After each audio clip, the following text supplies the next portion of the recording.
Hello everyone, welcome back to our YouTube channel Exam Track Centre. देखो, इस video में मैं एयरफोर्स और 12th वालों के लिए इंपॉर्टेंट चीज़ जो कर लेके आया हूँ वो क्या है। सेकंड यूनिट है 12th क्लास की करंट इलेक्ट्रिसिटी। तो इसको हम थोड़ा सा डीपली पढ़ रहे हैं, थोड़ा सा डीपली। कुछ एक जो क्वेश्चन है किरचॉफ लॉ और मीटर ब्रिज के ऊपर या फिर व्हीटस्टोन ब्रिज के ऊपर, उसकी वीडियो एक अलग से बनाई है मैंने, तो उसको भी देख लेना अगर आप 12th क्लास में हैं तो। ठीक है। एयरफोर्स वालों के लिए वो इंपॉर्टेंट नहीं बनता क्योंकि 3 नंबर का क्वेश्चन तो आते ही नहीं है ना। ये ऑब्जेक्टिव क्वेश्चन आते हैं वहाँ, तो एक एक नंबर के आते हैं, तो वो लोग मत देखना उसको।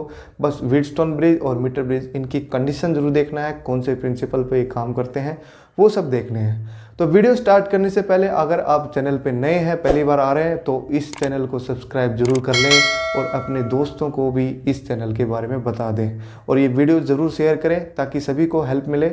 जो मदद मिल सकती है मेरी तरफ से, मैं पूरी हेल्प करूंगा आपकी। तो चलिए वीडियो स्टार्ट करते हैं। देखो, पहला जो इसमें टॉपिक क्या है, करंट है। करंट का मतलब क्या है? देखो, करंट का मतलब है कि कितना चार्ज जो है वो फ्लो हो रहा है कितने टाइम के अंदर। ठीक है, तो इसको मैं लिखूंगा, करंट वैसे रिप्रेजेंट होता है आई से, तो मैं लिखूंगा charge flow divided by time taken, कितना टाइम जो है वो ले रहा है। अगर डेरिवेटिव फॉर्म में लिखना है तो ऐसे लिखेंगे, change in charge divide by change in time. Change in charge का मतलब क्या है कि कोई पॉइंट है, जैसे मेरे पास ये है, अब यहाँ पे जो है चार्ज जो है कितना चेंज हुआ है। जैसे इनिशियली यहाँ पे कुछ है 5 कूलम्ब चार्ज है, ठीक है, तो कुछ टाइम के बाद मैं देख रहा हूँ तो वो टाइम डिफरेंस होगा dt, और कुछ टाइम के बाद इसका चार्ज या तो बढ़ भी सकता है या घट सकता है अकॉर्डिंग टू सिचुएशन जो हम अप्लाई कर रहे हैं इसके ऊपर। तो इसका चार्ज घट बढ़ गया, मान लिया 6 कूलम्ब हो गया, तो चेंज कितना हुआ, तो 1 कूलम्ब लेना है। यहाँ पे कितना चार्ज इसके ऊपर आया है या फिर यहाँ से ट्रांसफ़र हुए हैं, इलेक्ट्रॉन ट्रांसफ़र हुए हैं, तो पॉजिटिव चार्ज एडअप होगा। तो ये फॉर्मूला जो है इंपॉर्टेंट बनता है, ये डेरिवेटिव फॉर्म में है। क्वेश्चन सीधा सीधा भी आ जाता है यहाँ से क्वेश्चन, कुछ भी। जैसे ये क्वेश्चन है कि कोई भी चार्ज है वो टाइम डिपेंडेंट चार्ज है। देखो, डेरिवेटिव आपको आने ज़रूरी है, एयरफोर्स का एग्ज़ाम दे रहे हो या फिर 12th क्लास के एग्ज़ाम भी दे रहे हो तो। ठीक है, जैसे डेरिवेटिव कैसे, जैसे एक चार्ज है ऐसे है 2t²। ठीक है, टाइम डिपेंडेंट चार्ज जो है किसी ऑब्जेक्ट पे हम दे रहे हैं, ठीक है, तो उसका चार्ज जो है हम डेरिवाइव करेंगे, डेरिवेटिव करेंगे, तो करंट निकलेगा। करंट ये पूछ लेंगे भाई, at t equal to 2 second के ऊपर कितना करंट जो है इसके ऊपर आ चुका है। तो वो कैसे निकालेंगे, सिंपली इसका डेरिवेटिव करो और टाइम की वैल्यू 2 पुट कर देना। तो इसका डेरिवेटिव करोगे तो कितना आएगा, पावर आगे और एक पावर कम, 4t, और वहाँ पे वैल्यू पुट करनी है t की 2 सेकेंड, तो ये कितना आ गया, 8 एम्पियर। करंट की जो एसआई यूनिट होती है वो होती है एम्पियर। ठीक है, एसआई यूनिट इंपॉर्टेंट बनती है तो सभी याद रखनी है। करंट की यूनिट होती है एम्पियर, या फिर मैं इसको कहूँ कूलम्ब पर सेकंड। ठीक है, एम्पियर को मैं ये भी कह सकता हूँ कूलम्ब पर सेकंड। तो ये है करंट की यूनिट। अब देखो, करंट जो है एक कंडक्टर के अंदर, कंडक्टर क्या होता है, जिसके अंदर करंट फ्लो होता है। कंडक्टर के अंदर करंट जो है किस किस वजह से फ्लो होता है, किस किस चार्ज कैरियर से फ्लो होता है। तो 2 टाइप के चार्जेज होते हैं, कौन कौन से होते हैं। देखो, 2 टाइप के करंट होते हैं, कौन कौन से होंगे मैं उसको लिख देता हूँ। एक तो होता है इलेक्ट्रॉनिक करंट, एक हम बोलते हैं कन्वेंशनल करंट। इलेक्ट्रॉनिक करंट कौन सा है, जो इलेक्ट्रॉन्स की वजह से होता है, इलेक्ट्रॉन्स की वजह से। कन्वेंशनल करंट कौन सा है, जो पॉजिटिव चार्ज की वजह से होता है। जैसे मैं कहूँ होल्स की वजह से या फिर प्रोटॉन्स की वजह से, होल्स की वजह से।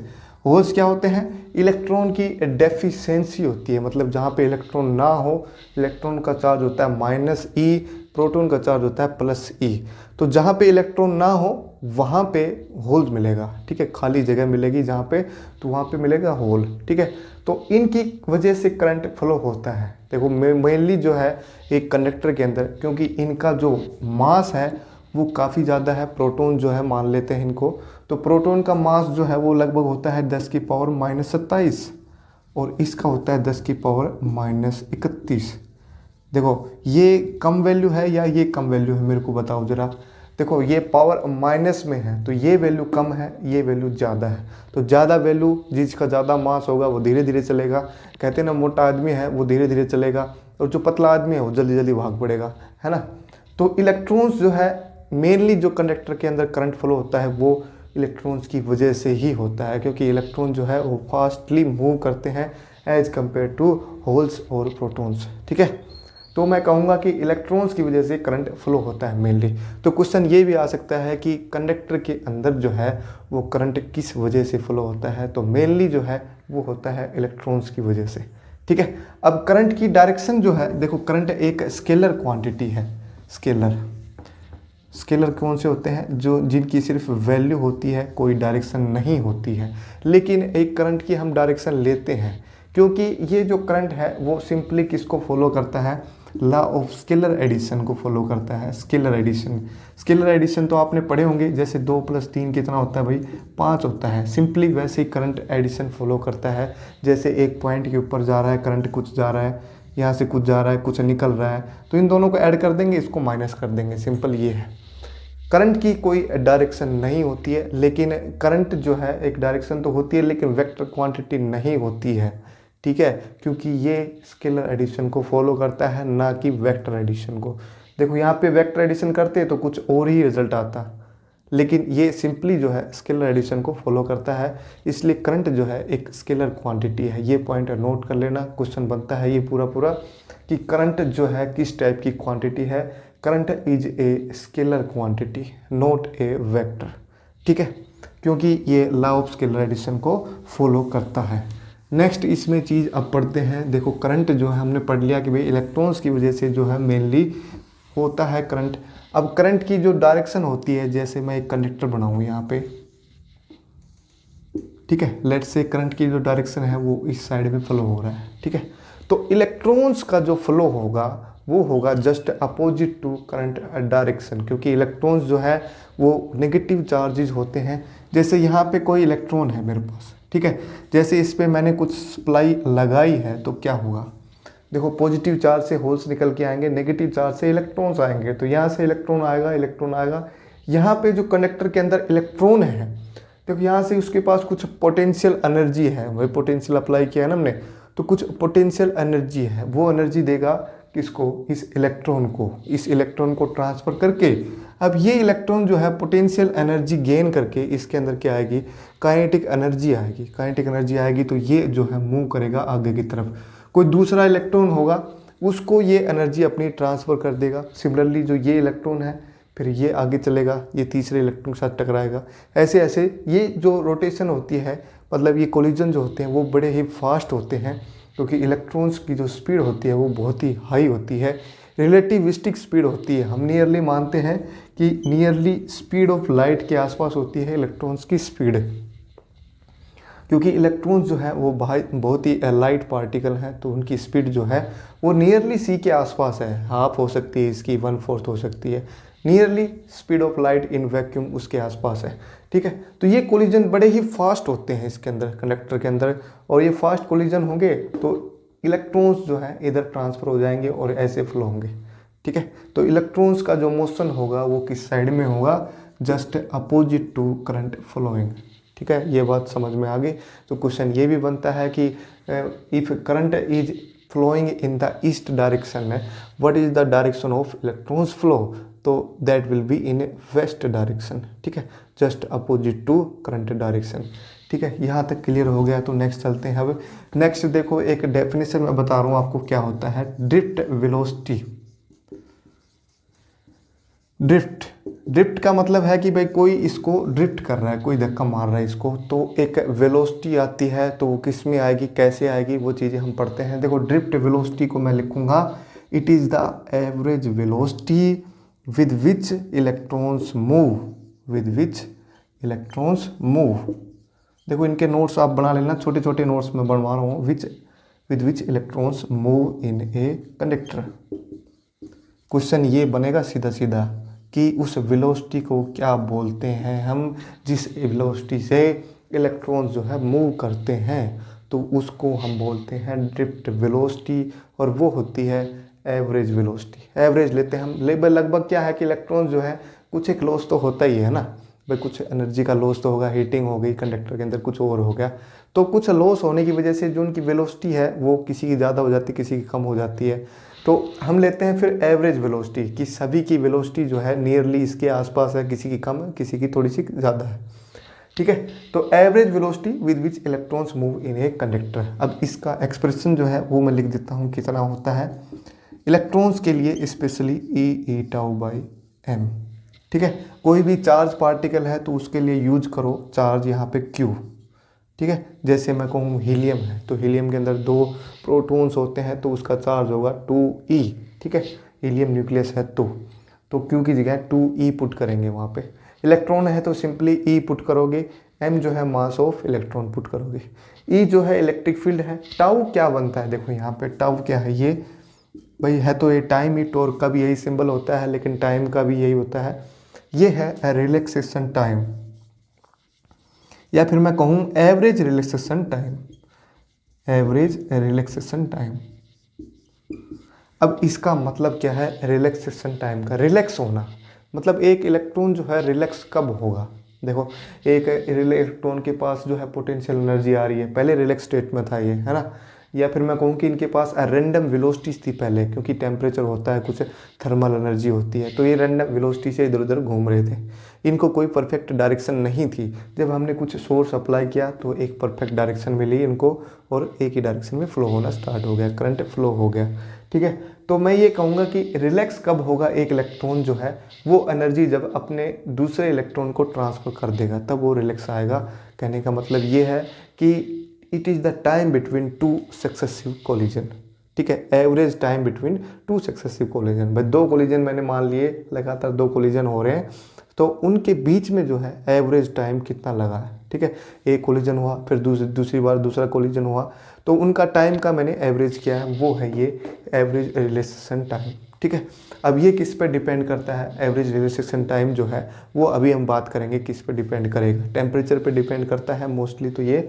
अब ये है ड्रिफ्ट वेलोसिटी का formula q e tau by m. Specially यहाँ क्वेश्चन ये बनता है कि 2 चार्ज पार्टिकल है मेरे पास, जैसे मैं कहूँ एक इलेक्ट्रॉन है, एक है हीलियम न्यूक्लियाई, एक इलेक्ट्रॉन है और एक है हीलियम न्यूक्लियाई। ठीक है, तो क्वेश्चन ये बनता है कि ड्रिफ्ट वेलोसिटी का रेशियो क्या होगा अगर मैंने इलेक्ट्रिक फील्ड जो है, पावर सप्लाई जो है वो सेम अप्लाई कर रखी है। तो अगर क्वेश्चन ये है कि भाई दोनों एक ही मटेरियल के हैं, भाई उसमें जो रिलैक्सेशन टाइम है वो सेम है, तब क्या होगा, क्वेश्चन ये है। तो चार्ज की जगह पुट करना है हीलियम के अंदर, हीलियम न्यूक्लियाई के अंदर अल्फा पार्टिकल जिसको हम बोलते हैं, चार्ज की जगह पुट करना है 2e और मास पुट करना है 4 टाइम्स मास ऑफ प्रोटॉन। ठीक है, या फिर मास ऑफ न्यूट्रॉन। यहाँ पे Q की वैल्यू पुट करनी है E, या फिर मैं यहाँ पे ले लेता हूँ चलो प्रोटॉन फॉर इजी कॉम्बिनेशन के लिए एक प्रोटॉन ले लिया मैंने, और उसका मास कितना होगा भाई, मास ऑफ प्रोटॉन। सिंपली इनका रेशियो करना है, तो आपको रेशियो किस किस का होगा, चार्जेस का रेशियो और मास का इन्वर्सली प्रोपोर्शनल। तो drift velocity due to helium and drift velocity of proton वो कितना होगा भाई, क्यू की वैल्यू पुट करनी है 2 और सिंपली मैं इनके बस ये लिख रहा हूँ, ये मल्टीप्लाई, बाकी तो ये कट ही जाएंगे, कैंसिल हो जाएंगे। नीचे देखो हीलियम का क्या आएगा, 4 आएगा और मास ऑफ प्रोटॉन जो है इससे कैंसिल हो जाएगा, तो रेशियो आएगा 1:2 का रेशियो आएगा।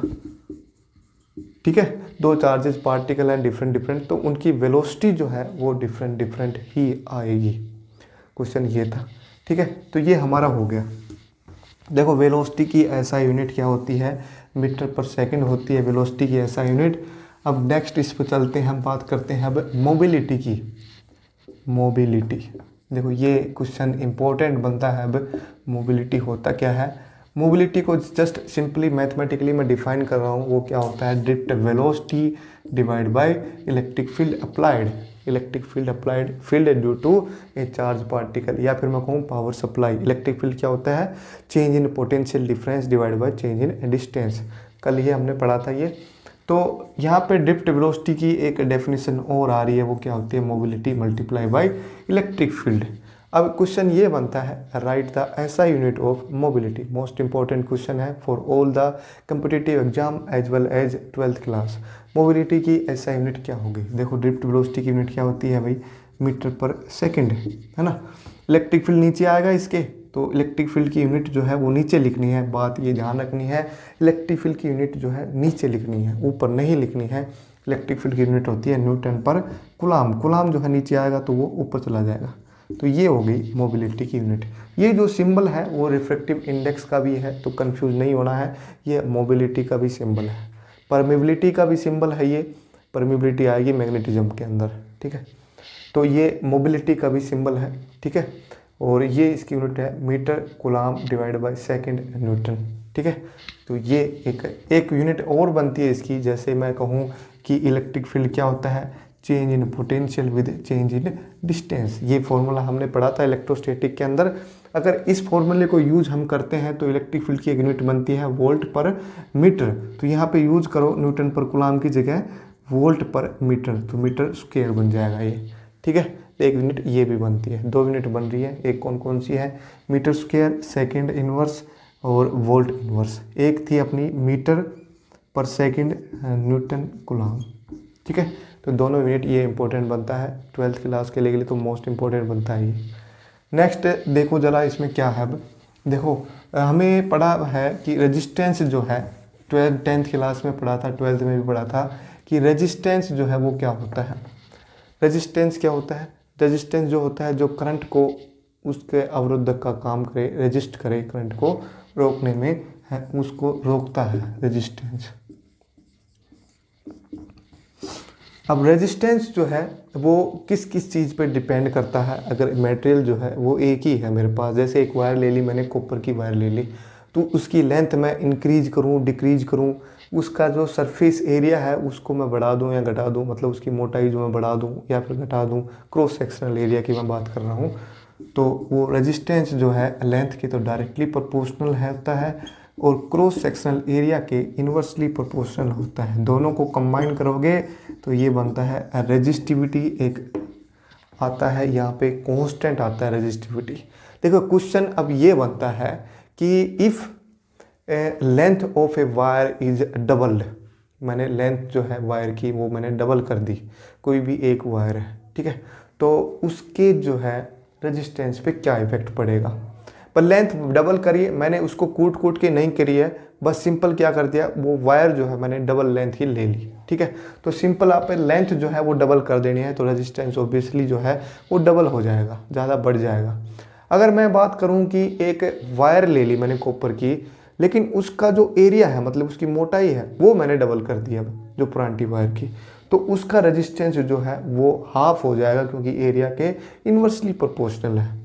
अगर यही क्वेश्चन मैं अब ऐसे करूं कि एक वायर है मेरे पास मोटी सी, उसका एरिया मैंने मान लिया कुछ भी ए एरिया है, ठीक है। अब इसको क्या कर रहा हूं इसको मैं कूट रहा हूं, है ना, जैसे लोहार कूटता है ना, कूट कूट के मैंने इसको पतला बना दिया, और पतला बनाएंगे तो भाई इसकी लेंथ क्या हो जाएगी, इंक्रीज हो जाएगी, है ना। तो इसका जो क्रॉस सेक्शनल एरिया था वो भी डिक्रीज हो जाएगा। कुछ एरिया मैंने ले लिया, इसकी लेंथ मैंने मान ली L है, तो इसकी लेंथ मैंने मान ली L प्राइम है, तो इसके रेजिस्टेंस पे क्या इफेक्ट पड़ेगा, क्वेश्चन ये है। तो इफेक्ट क्या पड़ेगा, देखो मैंने मान लिया भाई इसको कूट कूट के मैंने कुछ इसकी लेंथ जो है डबल कर दी या फिर कुछ और कर दिया, तो एक चीज़ इसमें गिवन होगी कि क्रॉस सेक्शनल एरिया या फिर लेंथ के बारे में।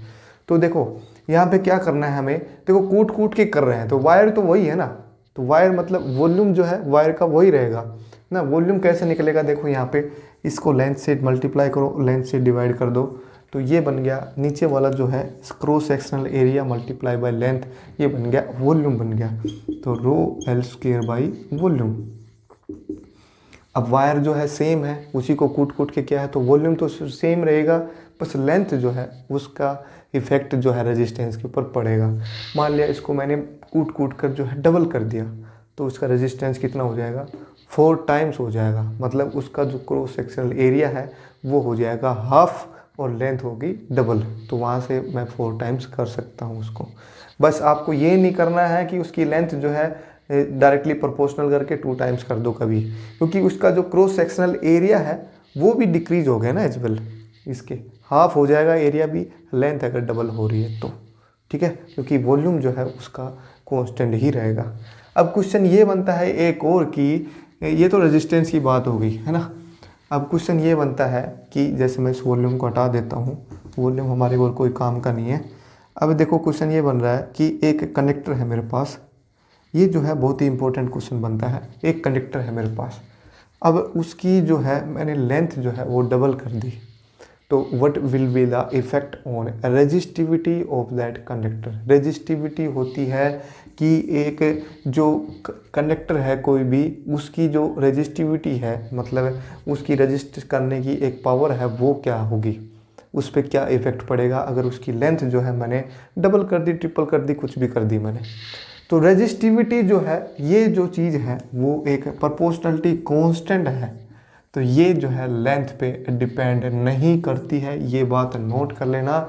ये it is independent on length of conductor and cross sectional area of the conductor. ये सिर्फ डिपेंड करती है ओनली एंड ओनली टेम्परेचर पे डिपेंड करती है। It is directly proportional to temperature of that conductor. अगर मैं टेम्परेचर उसका मैं बढ़ा देता हूँ तो उस मटेरियल का, उस वायर की रेजिस्टिविटी जो है वो हो जाएगी इंक्रीज। फॉर कंडक्टर के बारे में बात कर रहे हैं, सेमी कंडक्टर के बारे में बात करेंगे तो ये उल्टा होगा।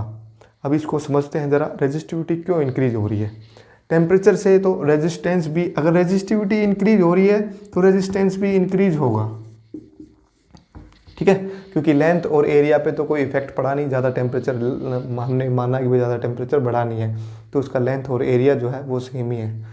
तो रेजिस्टिविटी और रेजिस्टेंस जो है वो डायरेक्टली प्रोपोर्शनल होंगे और दोनों डिपेंड करेंगे टेम्परेचर पे, ठीक है। क्यों हो रहा है ऐसा कुछ, देखो एक कंडक्टर है, मैंने मान लिया कंडक्टर के अंदर क्या होता है भाई, इलेक्ट्रॉन्स का फ्लो होता है ना। अब जैसे मैं उसका टेम्परेचर मैं इंक्रीज कर दूँ, जैसे मैंने एक इलेक्ट्रॉन ले लिया यहाँ पे, अगर इसका मैं टेम्परेचर इंक्रीज कर दूँ तो इनको क्या लगेगी भाई, थर्मल एनर्जी मिलेगी, मतलब मिर्ची टाइप में लगेगी इनको, है ना। तो ये जो है इलेक्ट्रॉन वो फास्ट मूव करेंगे, फास्ट कोलिजन होगा इनके बीच में, कोलिजन होगा जल्दी जल्दी तो क्या होगा, हीटिंग होगी, हीटिंग होगा तो इसका मतलब रेजिस्टेंस जो है उसका बढ़ रहा है, ठीक है। और एक टर्म और आती है, अगर इसका हम डेरिवेशन करते हैं तो वो आता है resistivity is inversely proportional to relaxation time. अब टेम्परेचर जैसे जैसे बढ़ेगा तो रिलैक्सेशन टाइम क्या होगा, मतलब time between two successive collision क्या होगा भाई, कोलिजन जल्दी जल्दी होंगे ना, तो ये टाइम क्या होगा, डिक्रीज होगा, और डिक्रीज टाइम हो रहा है तो उसका इन्वर्सली प्रोपोर्शनल हो रही है रेजिस्टिविटी, मतलब रेजिस्टिविटी क्या होगी, इंक्रीज होगी, ठीक है। तो यहाँ से ये प्रूव हो रहा है कि टेम्परेचर अगर इंक्रीज होगा तो resistivity of that conductor will be increase. Question ये इंपॉर्टेंट बनता है, बहुत ही इंपॉर्टेंट क्वेश्चन है। रेजिस्टिविटी इंक्रीज होगी सिर्फ टेम्परेचर के इंक्रीज होने से, या फिर मैं कहूँ रेजिस्टिविटी सिर्फ डिपेंड करेगी ओनली एंड ओनली टेम्परेचर, और किसी पे डिपेंड नहीं करता, और डिपेंड करेगा तो सिर्फ ये करेगा मटेरियल पे डिपेंड करेगा। जैसे कॉपर की वायर लूँ, लोहे की वायर लूँ, तो उनकी रेजिस्टिविटी जो है वो अलग अलग होगी। तो मैं यहाँ लिख देता हूँ, रेजिस्टिविटी जो है ओनली डिपेंड ऑन, इंपॉर्टेंट चीज़ है, only depend on temperature and nature of material, nature of material, और किसी चीज़ पे ये डिपेंड नहीं करेगी रेजिस्टिविटी जो है एक कंडक्टर की, ठीक है। नेक्स्ट इस पर चलते हैं। अब क्या है नेक्स्ट, देखो एक इम्पोर्टेंट चीज़ बनती है अब कलर कोडिंग। कलर कोडिंग आपने पढ़ी भी होगी, बहुत ही इंपॉर्टेंट चीज़ है, तो इसको आप ट्रिक से याद कर सकते हैं। कलर कोडिंग ऑफ रजिस्टर, आपने रजिस्टर देखा होगा, एक इस सिलेंडर टाइप में शेप होती है उसकी, तो इसके अंदर 3 या 4 कलर आपको देखने को मिलते हैं, एक थोड़ा सा दूर होता है, 3 कलर पास पास में मिलेंगे, एक कलर दूर होता है, या फिर 3 ही कलर मिलेंगे इसके अंदर, चौथा कलर होगा ही नहीं। तो इसका हम रेजिस्टेंस कैसे निकालेंगे, देखो हमने कोई कनेक्ट में ये रजिस्टर मिल गया रास्ते में, तो उसका रेजिस्टेंस हम कैसे निकालेंगे, तो क्वेश्चन ये है। तो इसकी याद करने की ट्रिक है, देखो ऐसे याद करो, B B Roy Great Britain very good wife है, तो ये ट्रिक है, B B Roy Great Britain very good wife wearing gold necklace, gold silver necklace, आप ये ट्रिक बना सकते हैं, ठीक है। अब इनके जो है याद करने के ये ट्रिक तो होगी हमारी, लेकिन ये जो कलर हैं कौन कौन से हैं, देखो ये कलर है अपना ब्लैक, ये है ब्राउन, ये है रेड, ये है ऑरेंज, और ये है yellow, blue, sorry green, blue, violet, grey और वाइट। और यहाँ पे हो गया गोल्ड सिल्वर, ये तो गोल्ड है, ये सिल्वर है, ठीक है। अब इनको जैसे कलर तो हो गए, अब इनका मतलब क्या है, देखो ये है, इनको पॉइंट ये याद रखो, 0 1 2 3 4 5 6 7 8 9, बस यहीं तक जाना है, 9 तक जाना है। अब यहाँ पे देखो, अब 3 कलर है ना मेरे पास, यहाँ पे 3 कलर है, तो शुरू के 2 कलर पकड़ो पहले तो आप। जैसे मैं इसमें ये कहूँ कि पहला कलर है रेड, और दूसरा है ऑरेंज, और तीसरा है येलो, और चौथा मैंने मान लिया सिल्वर है, या फिर कोई कलर नहीं है, या फिर मैं लिख देता हूँ नो कलर। तो क्या होगा, देखो ये जो होंगे ये सिर्फ टॉलरेंस को बताएंगे, टॉलरेंस कितना होगा, 5%, 10% और 20%। टॉलरेंस का मतलब है कि कितना उस रजिस्टर के अंदर एरर है, मतलब कितना कमबत्ती है वो रजिस्टर। अब देखो पहले 2 कलर कौन से हैं, रेड और ऑरेंज। तो रेड के लिए कितना नंबर है मेरे पास, 2 नंबर है, तो 2 को ऐसे ऐसे लिखो। नेक्स्ट है ऑरेंज, ऑरेंज को देखो कितना नंबर है, 3 नंबर है, तो 2 और 3 एक डिजिट बन गया 23। ना तो मल्टीप्लाई करना है ना कुछ पावर करनी है, सिंपल उनको लिखना है, तो एक डिजिट बन गया 23 बन गया ये। अब करना है मल्टीप्लाई। थर्ड कलर में देखो क्या है, येलो कलर है, येलो के लिए कितना नंबर है भाई अपने पास, 4 नंबर है, तो ये थर्ड जो भी नंबर होगा उसको हम लिखेंगे 10⁻⁴, जो भी नंबर है हमारा वही लिखेंगे, प्लस माइनस साइन के साथ। अब जो फोर्थ नंबर है वो क्या है, फोर्थ कलर जो है सिल्वर है, सिल्वर के लिए 10% का एरर है, तो ये 10% मैं लगा दूंगा, ये बन गया ओम रजिस्टर, ठीक है। तो ऐसे हम रेजिस्टेंस निकालेंगे, किसी भी कलर कोडिंग का ऐसे रेजिस्टेंस हम निकालेंगे। अब मान लिया कि मैंने जो है फोर्थ कलर, मेरे पास कोई भी कलर नहीं है, तो यहाँ पे पहली बात तो 20% लेना है। अगर थर्ड कलर में गोल्ड या सिल्वर में से आ जाए कोई भी एक नंबर, तो यहाँ पे क्या यूज करेंगे, माइनस पावर यूज कर लेना, -1 -2, 10 की पावर -1 यूज करेंगे क्योंकि थर्ड कलर है ना, 10 की पावर -1, 10 की पावर -2 सिल्वर के लिए, अगर थर्ड कलर गोल्ड या सिल्वर में से कोई भी एक आ जाए तो, ठीक है। और कोई भी कलर ना आए, फोर्थ कलर तो कोई भी ना आए, तो हम 20% यहाँ पे लगा देंगे। क्वेश्चन ये था, बस इंपॉर्टेंट बनता है वैसे क्वेश्चन ये, तो इसको ध्यान रखना है। B B Roy, Great Britain, very good wife, wearing gold necklace, gold silver necklace, ठीक है। तो ये ट्रिक से आप इसको याद कर सकते हैं, कलर कोडिंग ऑफ रजिस्टर है ये, ठीक है। स्क्रीनशॉट लेना चाहो तो आप ले सकते हो इसका। नेक्स्ट देखो आप क्या है इसके अंदर, कलर कोडिंग हमने कर ली, रेजिस्टेंस भी कर लिया, रेजिस्टिविटी भी कर ली हमने। अब नेक्स्ट 1-2 चीज़ें हैं जो मैं बता देता हूँ जल्दी जल्दी आपको। किरचॉफ लॉ, किरचॉफ के 2 लॉ हैं, करंट लॉ और वोल्टेज लॉ। इसकी एक वीडियो मैंने स्पेशल बना रखी है, तो आप वो देख सकते हैं। किरचॉफ लॉ और व्हीटस्टोन ब्रिज की भी वीडियो बना रखी है मैंने, एक ही वीडियो के अंदर किरचॉफ लॉ, व्हीटस्टोन ब्रिज और मीटर ब्रिज तीनों मैंने इंक्लूड करे थे, तो आप वहाँ जाके इसको देख सकते हैं, थोड़ा सा हिंट ले सकते हैं। नेक्स्ट इसमें चीज़ होगी, फिर क्या होगी, वो होगा पोटेंशियोमीटर। पोटेंशियोमीटर क्या होता है, देखो मैं एक थोड़ा सा हिंट दे देता हूँ इसके बारे में भी, क्योंकि क्वेश्चन ये आ जाता है कि पोटेंशियोमीटर होता क्या है। देखो मीटर का मतलब मीटर जो डिटेक्ट करता हो, है ना। पोटेंशियो का मतलब होता है पोटेंशियल, तो ऐसा डिवाइस जो पोटेंशियल को मेजर करे। तो आप ये कहोगे भाई वोल्ट मीटर भी होता है, वो तो है ना, वोल्ट मीटर भी वोल्टेज को मेजर करता है, पोटेंशियल डिफरेंस को मेजर करता है, लेकिन ये क्या काम का है फिर। पोटेंशियल जो है, ये पोटेंशियोमीटर जो है पोटेंशियल को मेजर करता है, एक्यूरेटली मेजर करता है, बस ये जो टर्म है एक्यूरेटली जो है वो आती है पोटेंशियोमीटर के अंदर। पोटेंशियोमीटर जो है वो पोटेंशियल डिफरेंस जो है, पोटेंशियल जो है उसको एक्यूरेटली मेजर करेगा। ये एक डिवाइस है, जैसे मीटर ब्रिज है ना वैसा ही है, सिंपल। उसमें भी एक वायर लगी होती है, एक जॉकी लगी होती है, गैलोमीटर लगाते हैं हम, वो सारी चीज़ें सेम है। बस इसमें ये यूज क्या होगा कि इसका प्रिंसिपल क्या है। देखो पोटेंशियोमीटर जो है किस प्रिंसिपल पे काम करता है, तो वो प्रिंसिपल ये है कि potential difference across any portion of wire. जैसे एक वायर है मेरे पास, तो उस पर अगर इस वायर का पोटेंशियल डिफरेंस मेरे को निकालना है, तो वो क्या होगा, वो होगा इस लेंथ के डायरेक्टली प्रोपोर्शनल होगा। ऐसा क्यों है? जैसे देख मैं कहूँ कि ओम्स लॉ क्या होता है मेरा, ओम्स लॉ मैंने बताया नहीं, हालांकि ओम्स लॉ आपने 10th क्लास में पढ़ लिया होगा। ओम्स लॉ क्या होता है, V equals to I R. अगर मैं किसी रेजिस्टेंस के अक्रॉस या फिर मैं कहूँ किसी कंडक्टर के अक्रॉस करंट मैं बढ़ा रहा हूँ तो उसका पोटेंशियल डिफरेंस भी बढ़ता है। अगर वो ओमिक डिवाइस है तो, रेजिस्टेंस अगर कांस्टेंट है तो। वो अभी मैं करवाता हूँ, चलो थोड़ी देर में करवाऊँगा अभी। V equals to I R, तो V जो है वो किसके बराबर होगा, करंट और रेजिस्टेंस की वैल्यू मैं पुट करूँ रो एल बाई ए। अगर करंट मैंने मान लिया कि यूनिफॉर्म करंट वायर के अंदर फ्लो हो रहा है और वायर की रेजिस्टिविटी भी सेम है और उसकी जो एरिया जो है क्रॉस सेक्शनल एरिया मतलब उसकी जो मोटाई है वो लगभग पूरी सेम है, यूनिफॉर्म वायर है, तो यहाँ से सीधा सीधा प्रूव हो रहा है कि पोटेंशियल डिफरेंस जो होगा वो उस लेंथ के डायरेक्टली प्रोपोर्शनल होगा। तो ये है पोटेंशियोमीटर का प्रिंसिपल।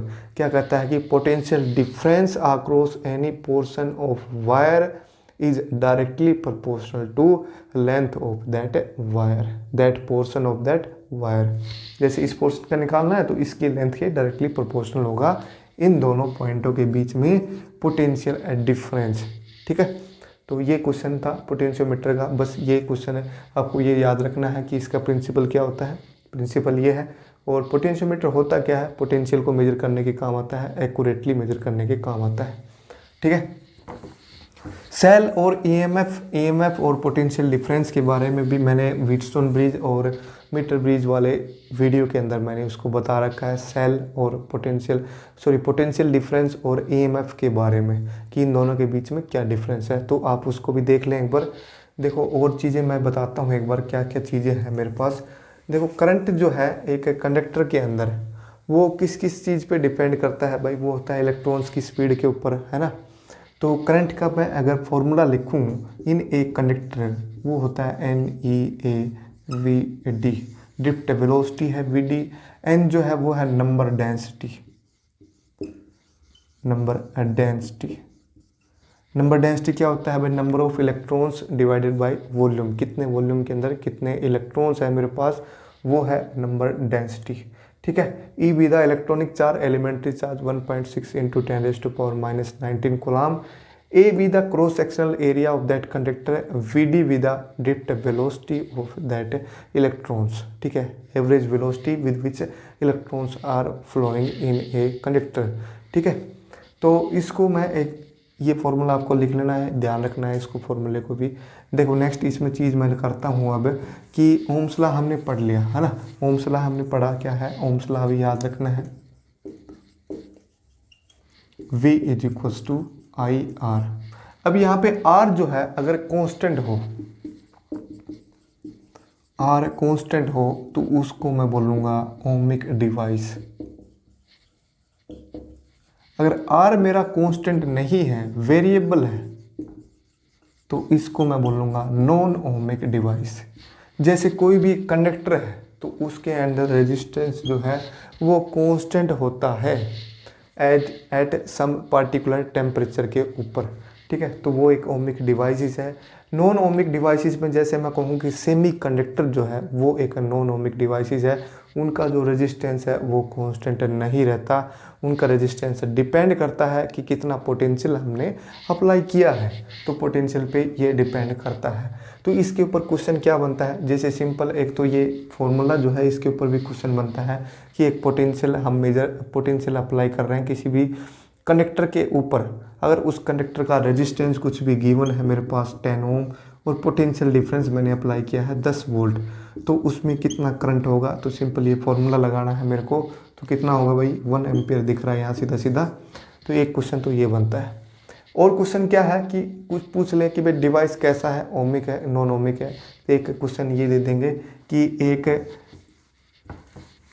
कोई भी मेरे पास मटेरियल है जिसके ऊपर मैंने पोटेंशियल डिफरेंस अगर 10 वोल्ट लगाता हूँ तो उसके अंदर करंट मान लिया मैंने 1 एम्पियर करंट मेरे को मिल रहा है। अगर इस पोटेंशियल की वैल्यू मैं बढ़ा दूँ 20 वोल्ट कर दूँ तो मेरे को करंट मिल रहा है 3 एम्पियर।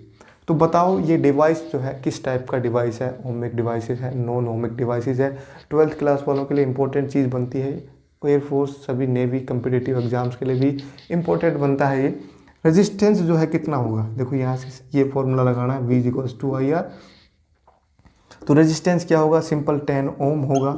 यहाँ से रेजिस्टेंस कितना होगा, तो 20/3, ये जो है 10 ओम नहीं आ रहा है ना।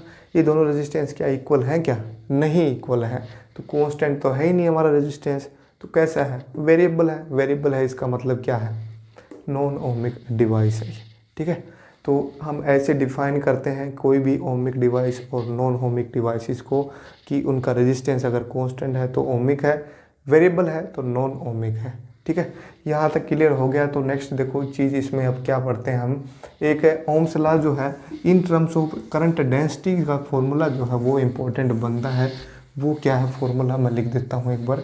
वो क्या है, ओम्स लॉ जो है in terms of current density. Sigma जो है वो है कंडक्टिविटी ऑफ दैट कंडक्टर, ये है कंडक्टिविटी। देखो कल तक हम पढ़ रहे थे ये क्या है, सरफेस चार्ज डेंसिटी, इसका सिंबल ये भी है, कंडक्टिविटी का भी सिंबल है ये सिग्मा जो है। जे जो है वो है करंट डेंसिटी, करंट डेंसिटी, कभी चार्ज डेंसिटी कभी करंट डेंसिटी, यही कंफ्यूज कर रहे हैं हमें, है ना।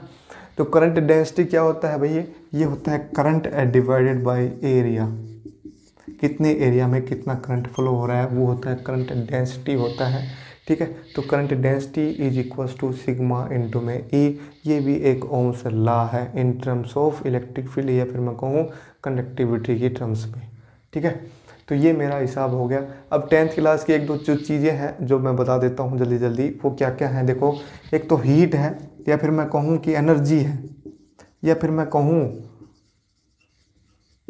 कितनी पोटेंशियल एनर्जी है, या फिर कितनी एनर्जी जो है वो दे रहा है या फिर ले रहा है। वो कोई भी कंडक्टर जो है वो किस पे डिपेंड करता है, एक तो करंट पे डिपेंड करता है, रेजिस्टेंस पे डिपेंड करता है, और एक टाइम पे डिपेंड करता है। तो ये है एनर्जी और हीट का फॉर्मूला जो है आपको याद रखना है, I²R इंटू में टी, या फिर यहाँ से एक फॉर्मूला और बनता है V²/RT।